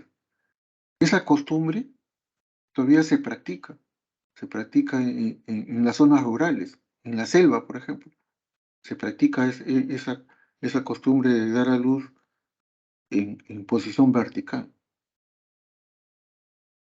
Incluso durante el periodo de dilatación, ellos están caminando. Caminan en el periodo de dilatación y dan a luz en vertical. Eh, hasta que en un tiempo eso se cambió, ¿no? La paciente entraba a dar a luz, ya la echaban ahí. Ya desde que tipo, está con cuadro, ni puedo echar. ¿Me puedo levantar? No, no se levante. Pero quiero ir al baño. No, ahí, tráiganle la chata. Así era de estricto antes. Así de estrictos y no había forma, o sea, de que tú como médico pudieras decir algo porque esas eran las normas del hospital. Todo el mundo hacía eso. Si tú no te adecuabas, no encajabas ahí. Entonces no había la flexibilidad que hay ahora, ¿no? Entonces, ustedes deben tener presente que la paciente debe caminar en el periodo de dilatación, salvo que las membranas estén rotas, ¿no? Si las membranas están rotas, bueno, la cabeza ya está encajada, el bebé no tiene ninguna anomalía, ninguna malformación, no hay nada de eso, no hay ruptura de membrana, ningún problema. Entonces la paciente debe caminar durante este periodo. Eso es lo mejor, ¿no? Entonces, tener presente de que hay que monitorizar a la paciente. Hay que hacer los controles maternos, ¿no? Los controles de presión, pulso, temperatura. Hay que examinar el estado de hidratación de la paciente. Recuerden que los signos vitales se evalúan siempre en un intervalo, ¿no? O sea, entre dos contracciones. Nunca tomen la presión en plena contracción, por ejemplo, ¿no? Debe ser entre entre una contracción y otra. Cuando no hay contracción, ahí tomen la presión, ahí tomen el pulso y todo, si no se altera. ¿Bien? La presión arterial pues varía con la contracción. Hay un aumento leve y transitorio de la presión sistólica y diastólica que se debe al aumento de la resistencia vascular periférica dada por la contracción uterina. Entonces, hay que tener presente esto para el momento en que vamos a tomar los controles vitales, que debe hacerse en el momento que la paciente no está en contracción. Los controles obstétricos, es algo bien importante, ¿no? El control de la dinámica uterina. Entonces nosotros tenemos que evaluar la frecuencia, duración, intensidad de las contracciones, ¿no? Recuerden que esas son las tres características principales. También está el tono uterino. O sea, el útero durante el embarazo nunca está relajado en cero. Siempre hay un, un- un poquito de intensidad, ¿no? Siempre está ligeramente contraído, más o menos desde 8 a 12, y eso se llama el tono uterino. Y sobre ese tono se va a incrementar más la intensidad, tiene la duración y frecuencia, ¿no? Entonces nosotros debemos evaluar siempre la dinámica uterina. En algunos hospitales tienen pues cardiotocógrafo para cada paciente. Entonces se le ponen el cardiotocógrafo y van a evaluar las características de la contracción, ¿no? Acá está lo que ya hemos dicho, la fase latente, la fase activa, con sus tres fases. Esta curvatura sigmoide es la de Friedman, ¿no? Que la describió en el año de 1954. Además del control de las contracciones, nosotros tenemos que evaluar, ¿no?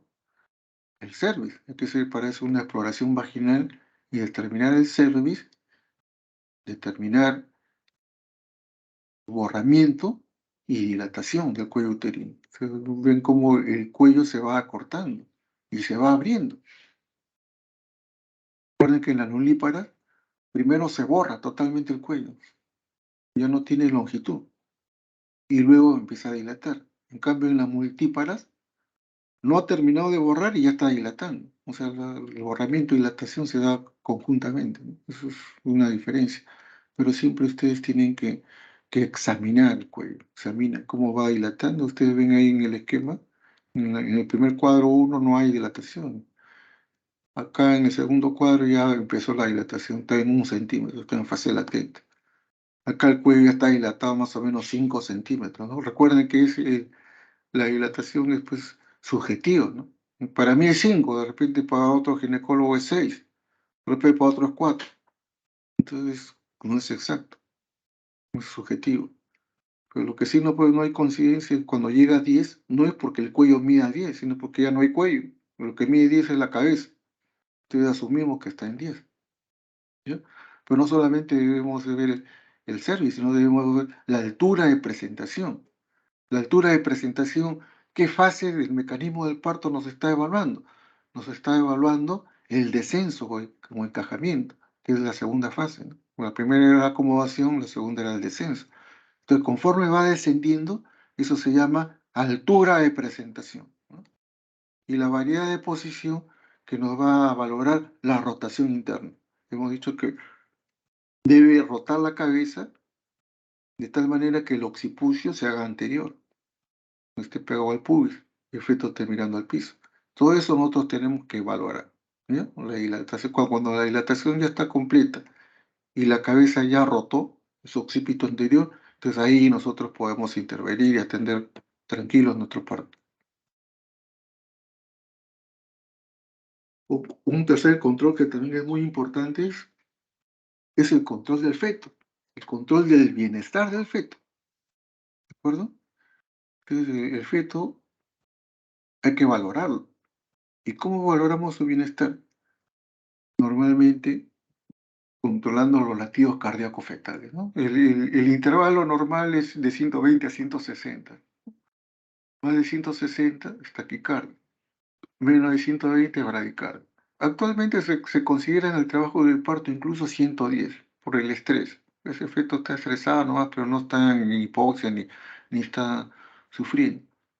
Ya, pero el rango normal es, ustedes esperen que esté entre 120 a 160 latidos por minuto.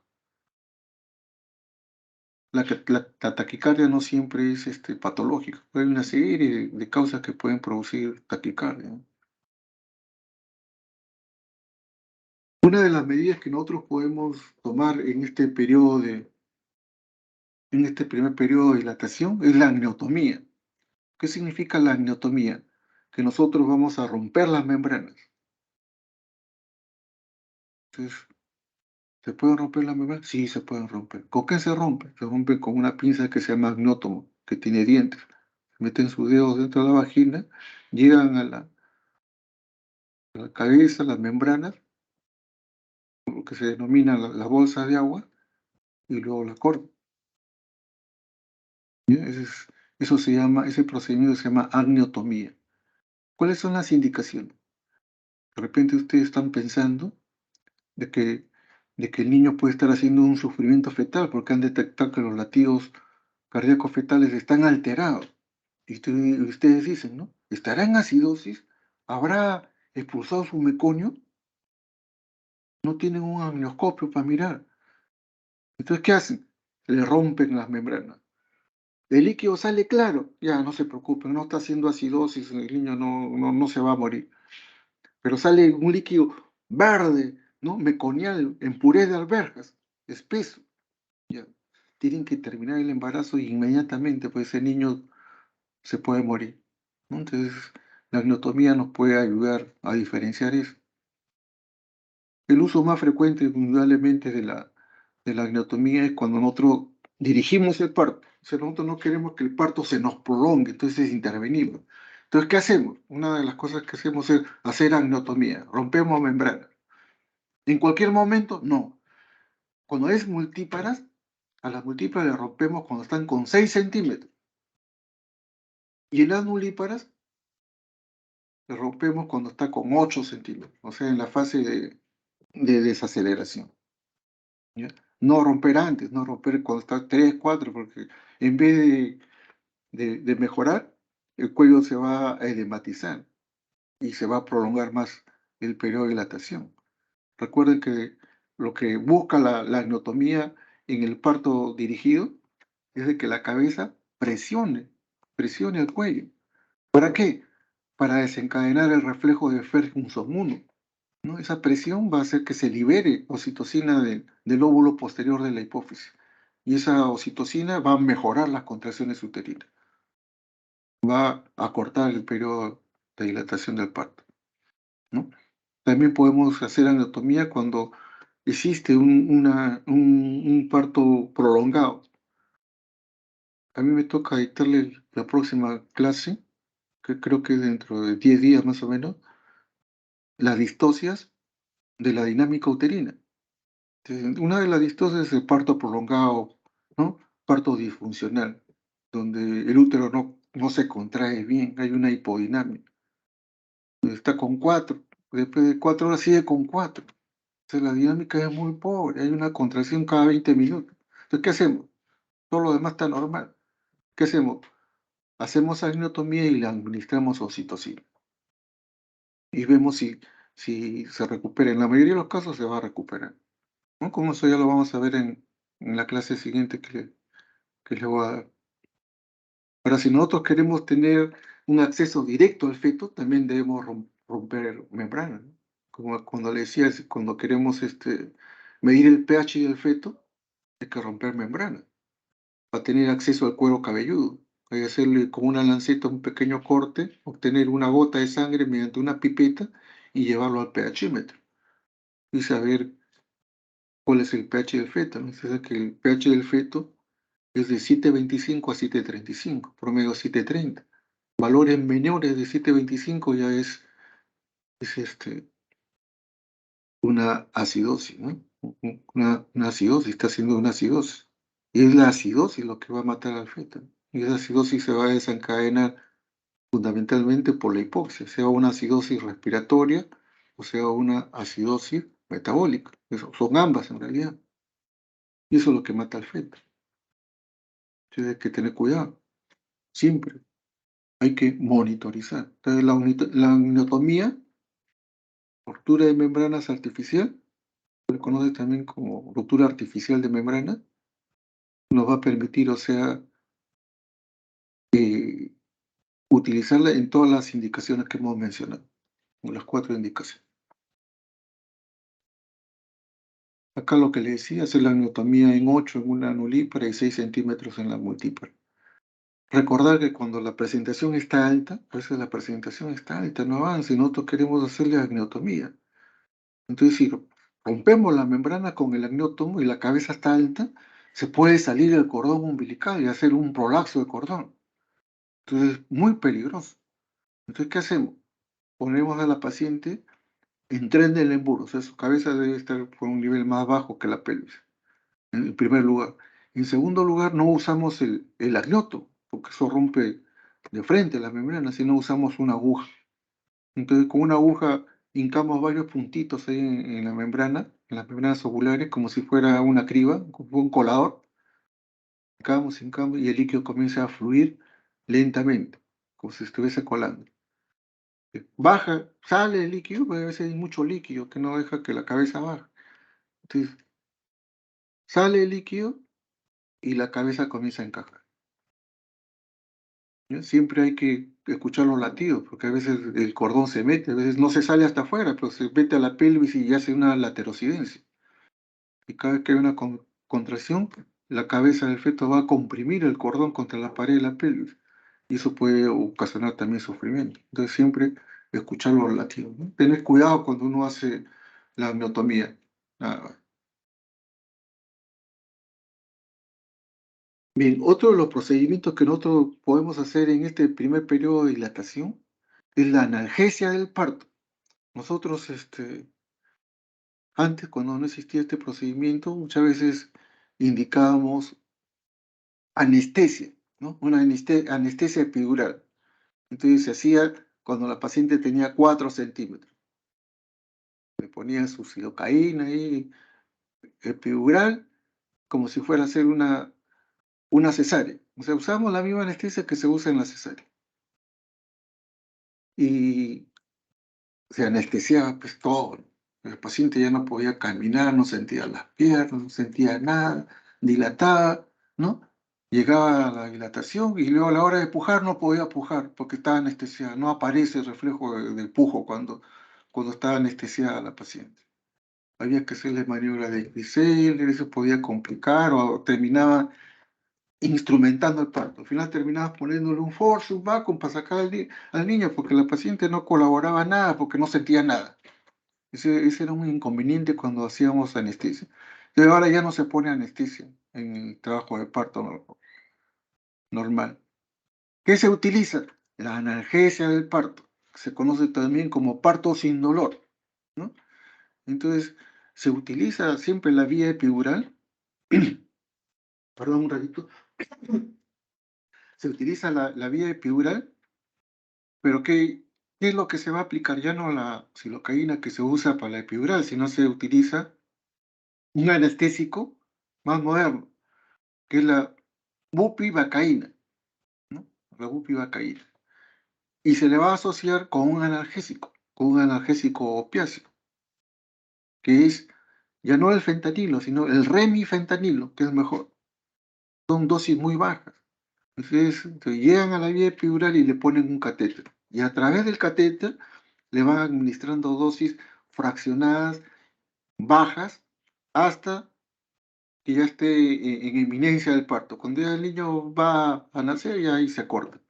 Entonces ahí eso va a bloquear el dolor abdominal. La paciente puede seguir caminando, va a sentir los pujos, puede ir al baño, mueve todo normal. Lo único que no va a sentir dolor, porque son dosis muy bajas del anestésico combinadas con el analgésico. Y lo más importante, que no va a complicar en nada al feto, no va a afectar al feto. Entonces ustedes pueden utilizarlo con, con cierto grado de seguridad, ¿no? Que no va a pasar nada. Nosotros implementamos la analgesia del parto en la maternidad y cualquier paciente que lo solicite tiene acceso al, al parto sin dolor. Hay un anestesiólogo programado en centros tétricos que es el que administra, él y sus residentes administra el trabajo de parto, en el trabajo de parto, le administra a todas las pacientes que lo solicitan. ¿Ya? Entonces, recuerden esto, la analgesia del parto es un procedimiento que se puede utilizar. Es el parto sin dolor.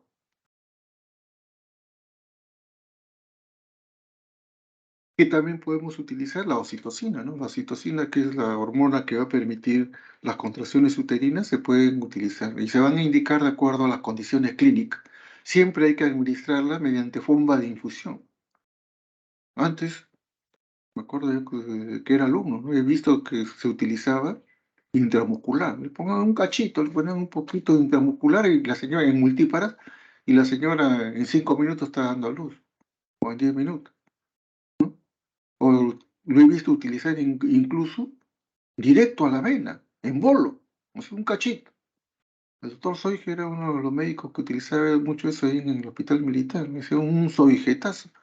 Ponían un cachito a la vena y la señora en una sola contracción le estaba dando a luz, en multípara.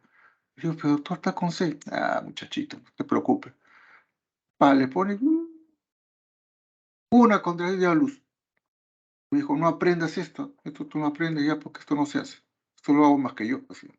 Que el problema es que se corría mucho riesgo, ¿no? Se corre el riesgo de que se rompa el útero, se desprenda la placenta. Entonces ya no se emplea, o sea, oxitocina en bolo endovenoso. Si quieren usar oxitocina, tienen que diluirlo en 1 litro o en medio litro de suero fisiológico, ¿no? Y le van administrando, se empieza con 2,5 miliunidades por minuto y le van aumentando cada 15 minutos hasta que ustedes obtengan las contracciones eh, deseadas, ¿no? Entonces, la oxitocina es un medicamento que ustedes pueden emplearlo en este primer periodo de dilatación, sobre todo si están dirigiendo el parto o si las contracciones están muy débiles, ¿no? Se emplea entonces la oxitocina. Vamos a hablar mejor de la oxitocina en la siguiente clase de distosia de las contracciones uterinas. Recuerden que toda paciente que es sometida a parto debe ser preparada psicológicamente, ¿no? Psicológica y incluso físicamente, es la psicoprofilaxis del parto. ¿Para qué se hace eso? Para prevenir el miedo, que la paciente no tenga miedo. Hay que quitarle, o sea, la ansiedad a la paciente. Imagínense, la paciente entra a un sitio desconocido, está sola, a veces la tratan mal, se entra en un temor excesivo, una de las contracciones se le aleja. Entonces hay que prepararla psicológicamente. Eso se hace durante el embarazo, pero también se puede hacer en el momento del parto, cuando el paciente recién ingresa. O sea, normalmente una obstetriz es la que le hace la psicoprofilaxis y eso le va a dar cierta confianza a la paciente para que pueda, digamos, ser atendida de una mejor forma, ¿no? Tiene que crearse un ambiente adecuado, ¿no? Y ustedes saben que en la maternidad de Lima nosotros creamos lo que se denomina el, el- el parto humanizado, ¿no? El parto humanizado, que es el parto que se realiza en un ambiente privado, ¿no? En todas las condiciones de higiene, ¿no? Con acompañante, con acompañante, haciendo uso también del parto sin dolor y en la posición que la paciente desee. O sea, si quiere dar en cuclillas, parada, sentada, echada, ella lo decide. Estamos hablando del paciente sin ningún factor de riesgo, ¿no? Dependiendo pues de su interculturalidad, ¿no? De la paciente, su familia o ella ha dado siempre a luz así sentada y quiere dar a luz sentada, eso se respeta. ¿Ya? Todo eso se denomina el parto humanizado, porque antes la atención del parto era ¡cállate! ¡Pum! Les golpeaban, las autoridades le golpeaban a las pacientes cuando no pujaban bien. ¡Puja! ¡No me soples en la cara! ¡Pah! Le cayó otro golpe. Así trataban a la señora y las señoras traumadas, ¿no? Al momento del parto. Entonces todo eso ya cambió. Eso ya no, eso es inaceptable. Ahora el parto es con acompañante, la señora da a luz con su esposo al lado o con quien ella decide que la acompañe, su mamá, su suegra, su comadre, su vecina, ella decide quién la va a acompañar, ¿no? Entonces, ya le duele mucho, pide su analgesia del parto. Quiere dar a luz sentada o en cuclilla, da a luz sentada en cuclilla. ¿no? Y el trato, pues, es de calidad en un ambiente adecuado, ¿no? Incluso nosotros, para reducir la ansiedad, usamos la musicoterapia o la aromaterapia en el ambiente, ¿no? Eso contribuye mucho. Lo que sí no pudimos establecer fue el parto bajo el agua, ¿no? A pesar que teníamos un jacuzzi ahí para realizarlo, porque los pediatras se oponían, porque decían que los niños se tragan un agua contaminada, a veces la paciente podía defecar ahí, se podía infectar. Entonces se opusieron tenazmente y nunca se logró atender un parto bajo el agua ahí en la maternidad. Pero sí lo hemos utilizado en, en el primer periodo de dilatación, pacientes que están muy contraídas, muy ansiosas, entonces se le da un baño ahí en el jacuzzi para que se relajen, se tranquilicen, y ya el expulsivo ya no es en el agua, sino fuera. Entonces se puede utilizar todavía ese jacuzzi para relajar al paciente. Esto es lo que les estaba diciendo, el parto con acompañante, que es bien importante, aconsejable que la paciente esté acompañada para que no reciba maltrato, para que se sienta más segura, ¿no? Tiene que tener un trato correcto. Hay que evitar siempre los comentarios negativos o externos a la situación, ¿no? A veces son los alumnos, los internos que están ahí, los llevo a que tienen después hacen un comentario que de repente están hablando de otra paciente. Y la paciente que estamos atendiendo escucha y piensa que están hablando de ella. Entonces, nunca hacer ningún comentario negativo. Acordarse, justo se acordaron del anterior o de la semana pasada o la clase anterior y hacen el comentario. Entonces, nunca se habla en forma negativa. Doctor, ¿y se acuerda que el niño se murió por esto? Y ya la paciente piensa que su niño se le va a morir. Entonces hay que evitar ustedes como alumnos y como internos hacer cualquier tipo de comentario negativo o que no correspondan al motivo por el que están. Es lo mejor para evitar mayor ansiedad en la mujer, ¿no? Pero vamos a ver rápidamente la asistencia del segundo periodo. Miren, como ustedes han visto, yo la clase de parto la he programado en 2 horas, porque en 1 hora es imposible que yo termine de hablar del parto. Entonces, por favor, les pido un poco de paciencia. Pues ya estamos en el tercer periodo, en el segundo periodo. Vamos a tratar de avanzar un poco más rápido para terminar ya. Bien, vamos a ver el periodo expulsivo. Esto del periodo expulsivo, ya les dije, hay una práctica la otra semana sobre la atención del expulsivo. Así que voy a hacer pasar rápido esto. La paciente tiene que estar en litotomía, se tiene que hacer la disección vulvoperineal, normalmente con yodopovidona, hay que cateterizar la vejiga, sobre todo si la vejiga está llena, ¿no?, de orina, la paciente no puede orinar, o pasan una sonda, una nélato, ¿no? Cambian de guantes, colocan los campos que tienen que ser estériles, realizar un tacto vaginal siempre antes de la atención del parto para verificar la dilatación, el borramiento, el estado de la membrana, la altura de presentación, la variedad de presentación, si ya terminó de rotar, etcétera. Hay que estar seguro de nuestro diagnóstico.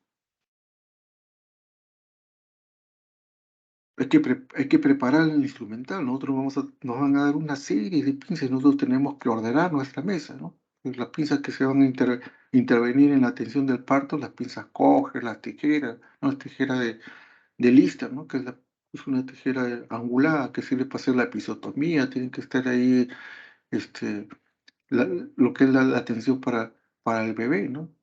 El clan, las torundas, también el equipo de limpieza. Todo eso tenemos que ordenar nosotros en la mesa y no tener ahí todo entreverado, porque cuando necesitan algo, ponerse a buscar en ese momento no lo encuentran. Entonces tenemos que ordenar nuestra mesa siempre. Luego la atención del expulsivo, recordar que el parto debe ser de la forma más rápida y menos traumática, tanto para la madre como para el bebé. Un expulsivo normal no debe superar los 60 minutos en primípara y los 30 en las multíparas, que es la mitad de lo que le dije antes, ¿no?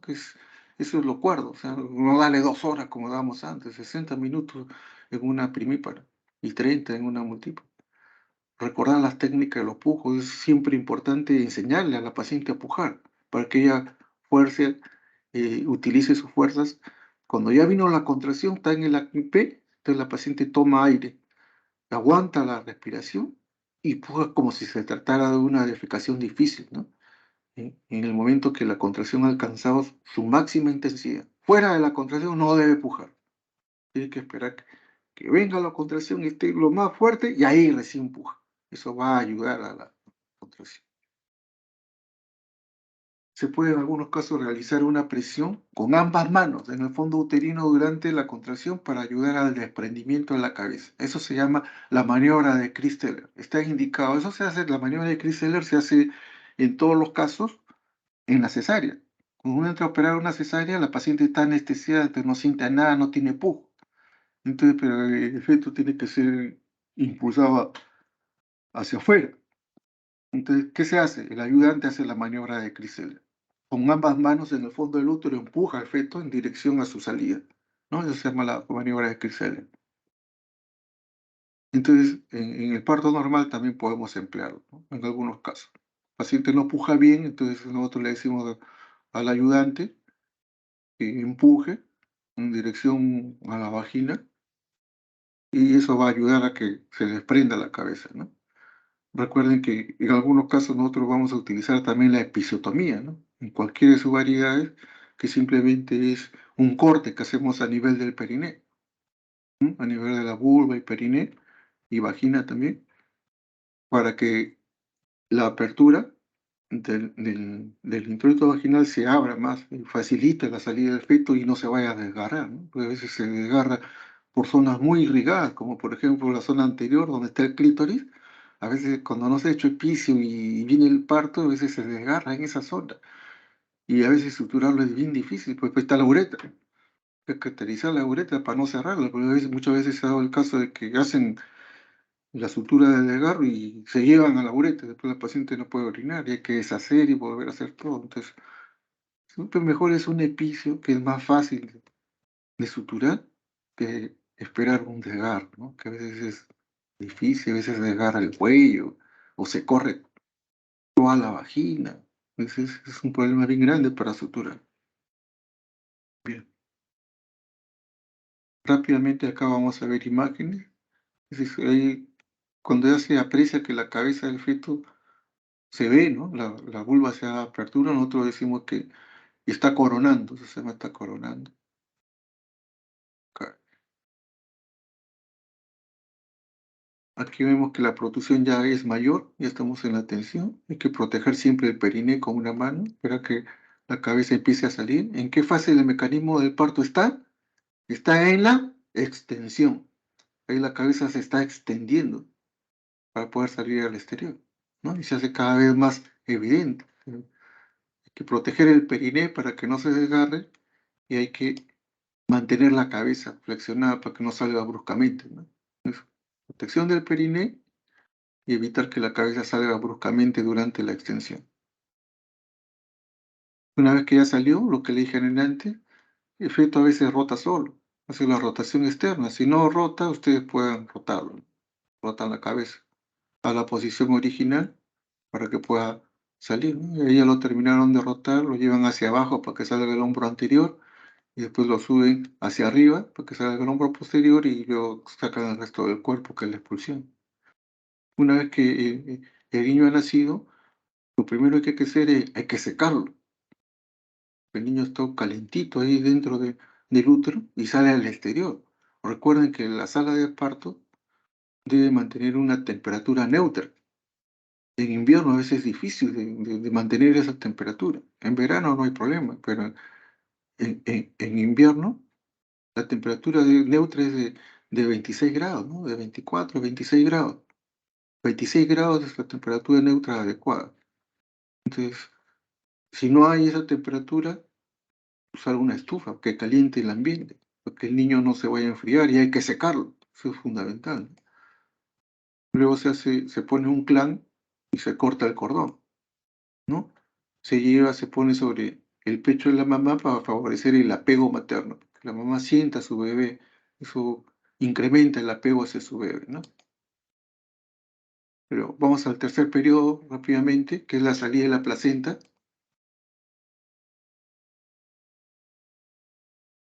Entonces, le dije que este periodo duraba 15 minutos, entonces hay varias maniobras, ¿no? Para hacer que la placenta se desprenda. Lo primero es no hacer nada, que es el alumbramiento espontáneo. A veces ustedes no hacen nada y en 5 minutos o menos la placenta solita cae, solita, sin que uno ni la jale, ni la agarre, ni nada. Eso se llama alumbramiento espontáneo. Eso no es muy frecuente, pero sucede en algunos casos. La segunda maniobra es la maniobra de Credé. O sea, ustedes con una mano, con su mano izquierda, comprimen el fondo del útero, ¿no? Y con la mano derecha traccionan el cordón. Esa es la maniobra de Credé. Con eso sacan al toque, rapidísimo, la placenta. Esas manos las utilizamos en sala de operaciones, ¿no? Está el útero ahí expuesto, agarramos el fondo, lo presionamos y con otra mano jalamos el cordón y sale la placenta. Se corre el riesgo de invertir el útero. Si están en sala de operaciones, ahí nomás lo corrigen. El problema es cuando se presenta en parto vaginal. Entonces no es muy recomendable esta maniobra de Credé en el parto vaginal porque existe el riesgo de que el útero se invierta. La tercera maniobra es la maniobra de Brand-Andrews, ¿no? Que es la compresión con la mano izquierda de la cara anterior del útero hacia arriba y hacia atrás, por encima de la sífisis del pubis, o sea, a nivel del hipogastrio más o menos. Su mano izquierda ustedes van a comprimir el útero, hacia arriba y hacia atrás. Y con la otra mano, la mano derecha, estoy hablando de todos los diestros, mantienen el cordón, no jalan, lo mantienen nomás para que no se vaya hacia arriba. Pues mantienen el cordón ahí tenso. Y el útero es lo que se va para arriba. Y el cordón se debe quedar en su sitio. Listo, esa se llama la maniobra de Brand. Esa es la mejor maniobra para sacar la placenta en el parto vaginal. Nunca he tenido ningún problema en ese sentido, ¿no? Y finalmente existe la extracción manual, cuando no se puede sacar y ya pasaron más de 15 minutos, entonces uno tiene que meter la mano para desprender la placenta y sacarla, ¿no? Pero previa anestesia, ¿no? O por lo menos ponerle pues un analgésico, o ponerle atropina para evitar un reflejo vagal, ¿no?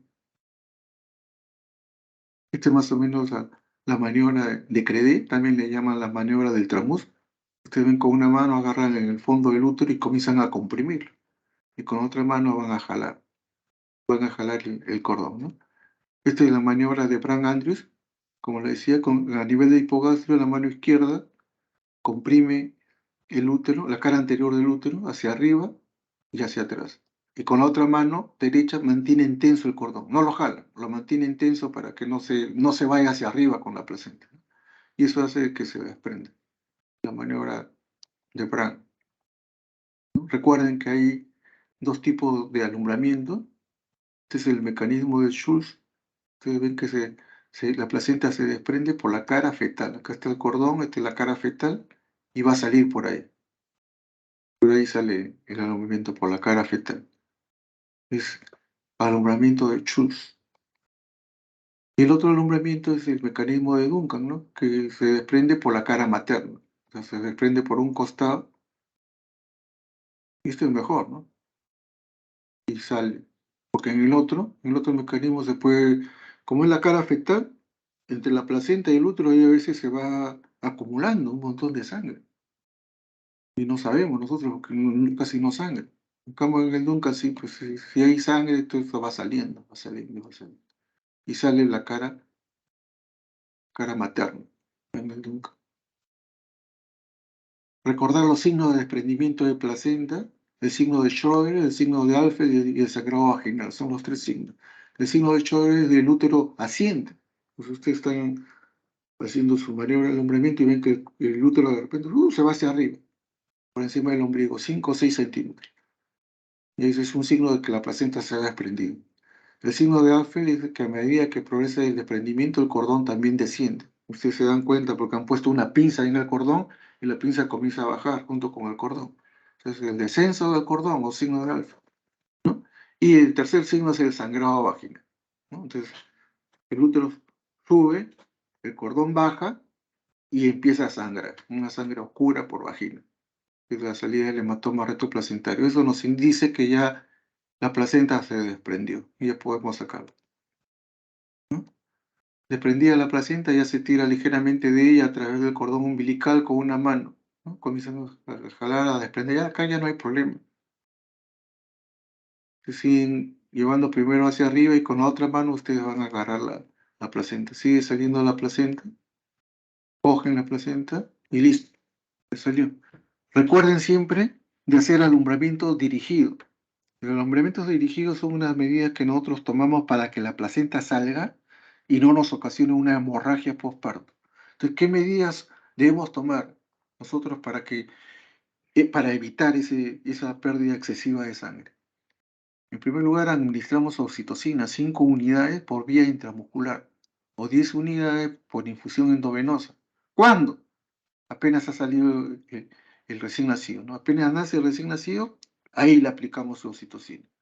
En segundo lugar, hacer la maniobra de Brandt, que es la que le decía, porque eso va a asegurar que el desprendimiento sea rápido. Y con la oxitocina va a ser más rápido todavía. Y en tercer lugar, hay que hacer un masaje uterino después de salir a la placenta. ¿Para qué? Para asegurar la contracción, para que se forme lo que se conoce como el globo de seguridad epinal, ¿no? Se contrae el útero, se mantiene contraído después del parto, después del alumbramiento. Con eso ya no va a sangrar. Ese es entonces el alumbramiento dirigido que se debe hacer siempre que uno atiende un parto para evitar la hipotonía o la atonía uterina. Hay que hacer siempre el examen placentario, ver las características generales de la placenta, la cara fetal, la inserción del cordón, si es central, es excéntrico, es en raqueta,